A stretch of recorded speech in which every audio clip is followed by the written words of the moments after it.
Hello, this is Earl Nightingale, and this recording, The Magic Word, is the first of 12 you'll receive in this series titled How You Can Lead the Field in the Modern World. Before we start, I'd like you to know that I'm not going to try to tell you how to live your life. That's none of my business, nor is it anybody else's business. That's your business. Nor is this Lead the Field program a collection of pleasantries, platitudes, or Pollyanna. It is a summation of more than 20 years of research on one subject, and that is, why do some people do so well in life, while so many more do not? And the first thing let's talk about is the magic word. The experts call it the most important word as far as the results we get from life are concerned in this or any other language, and that word is attitude. It is our attitude toward life which will determine life's attitude toward us. Let's face the fact honestly that we shape our own lives, and the shapes of them will be determined by our attitudes. A person with a poor attitude toward learning, for example, isn't going to learn much until he changes his attitude. If we take the attitude that we cannot do something, we generally will not do it. An attitude of failure, and we're whipped before we start. So we know then that what we receive from life, what we accomplish or fail to accomplish, is due in large measure to our overall attitude. William James of Harvard University put it this way: "The greatest discovery of my generation is that human beings can alter their lives by altering their attitudes of mind." And isn't it wonderful that we have this measure of control? Before we start talking about our attitude toward the world, let's talk about our attitude toward ourselves, since it is the attitude we take toward ourselves which determines our attitude toward the world. Now, right here we come to a rather strange fact. We're so familiar with ourselves, we tend to take ourselves for granted. We tend to minimize the things we can accomplish, the goals we can reach, and for some equally strange reason, believe others can accomplish things in our field which we cannot. There are literally millions of human beings living narrow, darkened, frustrated lives, living defensively, simply because they take a defensive, doubtful attitude toward themselves, and as a result, toward life in general. Many people are suspicious of and oppose change, yet change is the one thing in life on which we can absolutely count. People who stay young all the years of their lives not only welcome change, but see it for what it really is: new opportunity, new chances for further fulfillment. Attitude is a reflection, a result of a person's will. It is incalculably powerful. It can bring about marvelous results for us, but we need to train it patiently, day by day. Now let's talk about the attitudes of people who are successful, the top 5% of the people who go sailing through life from one success to another and who, even when they fail at something, shrug it off and head right out again. No matter who the person is or what he does, men and women in sales, business executives, people in all the professions, wives and mothers, students, top people in the armed forces, public servants, men and women in the service of religion, working men and women in all fields of endeavor, wherever you find a person doing an outstanding job and getting outstanding results, you will find a person with the right kind of attitude. These people take the attitude toward themselves that they can accomplish what they set out to accomplish, that there's no good reason on earth why they can't be competent, successful. They have a healthy attitude toward themselves and, as a result, toward life and the things they want to accomplish. And because of this, they achieve some remarkable things, and they come to be called successful, outstanding, brilliant, lucky, and a lot of other things. They're quite frequently no more brilliant or outstanding than the majority of the people by whom they're surrounded. But they did develop the right attitude, and they found their accomplishments not too difficult, and many times surprisingly easy, simply because it seems that so few are really trying, really believe in themselves. Successful people come in all shapes and sizes and in widely varying degrees of intelligence, background, and so on. But they all have one thing in common. They expect more good out of life than bad. They expect to succeed more than they fail. If you want something worthwhile, take the attitude that there are a lot more reasons why you can have it than there are that you cannot, and set out to earn it. Go after it, work at it, ask for it, and 9 times out of 10, you'll get it. Our environment is really a mirror of our mental attitude.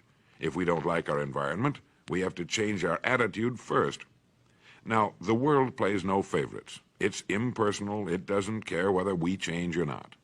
Adopting a good, healthy attitude toward life doesn't affect the world and the people in it nearly as much as it affects us.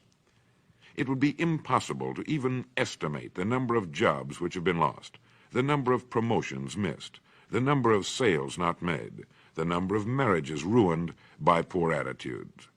But you can number in the millions the jobs which are held but hated, the marriages which are tolerated but unhappy, all because of people who are waiting for the world and others to change toward them, instead of being big enough and wise enough to at least make a test which will prove beyond any shadow of a doubt where most or at least a big part of the trouble lies. Studies made of the lives of literally thousands of successful people have shown that they radiate confidence, assurance, they expect success, and they get success. You can spot these people by the way they walk, by the way they look and act. You can feel it about them when they enter a room.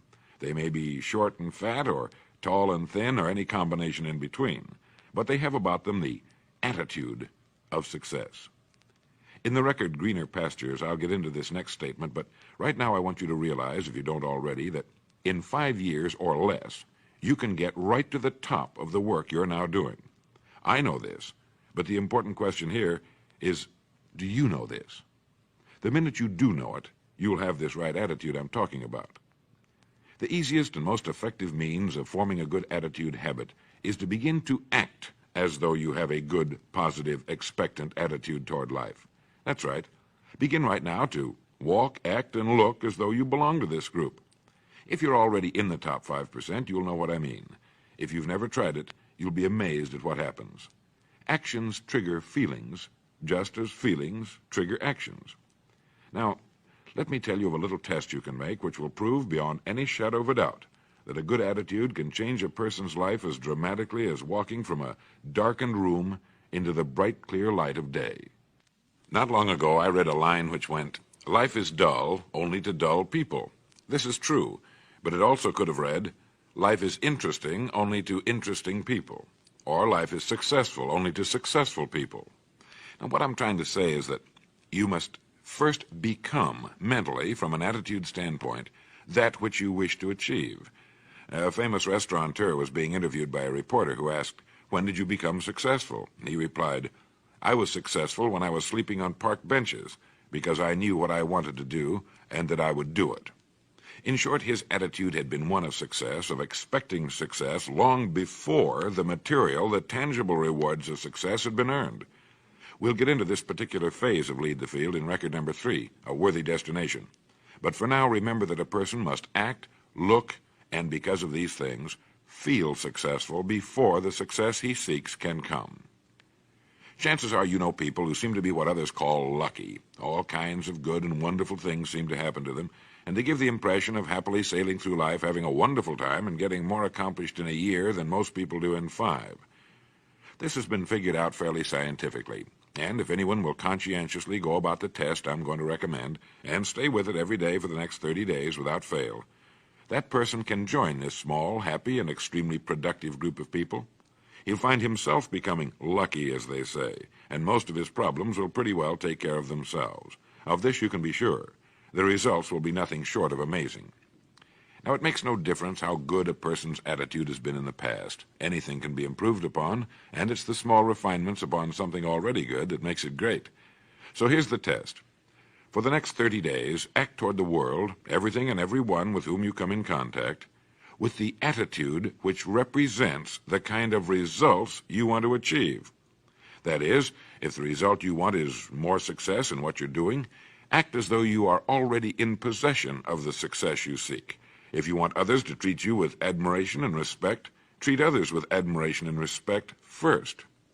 Have you ever stopped to think of this? Every human being on earth is the most important human being on earth as far as he or she is concerned. You may never get anyone to admit it, but it's a fact. So for the next 30 days, treat every person with whom you come in contact as the most important person on earth, remembering as you do so that as far as that person is concerned, he is. Now, the reason I say treat everyone in this fashion is mainly because this is the way human beings ought to treat each other, and because it will help you form a habit that will bring you amazing and delightful results for the rest of your life. Have you ever noticed that the higher you go in any organization of value, the nicer the people seem to become? You see, the bigger the person, the easier it is to talk to him, to get along with him, to do business with him. You know why? It's because he's got a good attitude, and people with the best attitudes just naturally gravitate toward the top. So for 30 days, act toward others and the world at large in exactly the same manner you want the world and others to act toward you. Treat your wife or husband as the person he or she really is, the most important person in your life, and the same with the children. Carry out into the world each morning for 30 days the kind of attitude you would have if you were the most successful human being on earth. And notice how it quickly develops into an habitual attitude. When a person does this, he should realize he has already placed himself on the road to what he seeks. He is right now in the top 5% of the people in this or any other country. He has prepared the ground and planted the seed. He has made of himself a magnet, an embodiment of that which he seeks. Before metal can be cast into a desired shape, the mold, the expectant receptacle, must first be fashioned. Before a building can be erected, the excavation must be made and the foundation laid. And before a person can achieve the kind of life he wants, he must become that kind of individual. He must think, act, talk, walk, and conduct himself in all of his affairs as would the person he wishes to become. He is then actually that person, and the things that person would have and do will naturally come to him. Almost immediately, a change will be noticed. Irritations that used to frustrate and annoy disappear. When some less informed individual gives you a bad time, stay on the track. When someone cuts in front of you with his car or acts in any other manner that shows his ignorance and lack of courtesy, don't permit yourself to drop to his level. Pity him, for that's what he really deserves. That's the very group a person doesn't want to belong to, and if he acts like them, well, let's face it, he belongs with them. There's nothing in the world that men, women, and children want and need more than the feeling that they're important, that they're needed and respected. They will give their love, their affection, their respect, and their business to the person who fills this need. So the magic word is attitude. And in summing up, a few points to keep in mind. 1, it is our attitude at the beginning of a task which, more than anything else, will affect its successful outcome. 2, it is our attitude toward life which determines life's attitude toward us. 3, we are interdependent. It is impossible to succeed without others, and it is our attitude toward others which will determine their attitude toward us. 4, before a person can achieve the kind of life he wants, he must become that kind of individual. He must think, act, talk, walk, and conduct himself in all of his affairs as would the person he wishes to become. 5, the higher you go in any organization of value, the better will be the attitudes you'll find. 6, your mind can hold only one thought at a time, and since there's nothing at all to be gained by being negative, be positive. 7, the deepest craving of human beings is to be needed, to feel important, to be appreciated. Give it to them, and they'll return it to you. 8, look for the best in new ideas. As someone said, I've never met a person I couldn't learn something from. 9, don't waste valuable time broadcasting personal problems. It probably won't help you. It cannot help others. 10, don't talk about your health unless it's good. 11, radiate the attitude of well-being, of confidence, of a person who knows where he's going. This will inspire those around you, and you'll find good things will begin happening to you.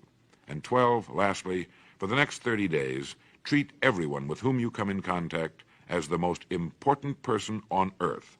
If you'll do this for 30 days, you'll do it for the rest of your life. In the next recording, I'll talk to you about greener pastures. But now in closing, remember the words of Walter Dill Scott of Northwestern University. Success or failure in any undertaking is caused more by the mental attitude even than by mental capacities. Thank you.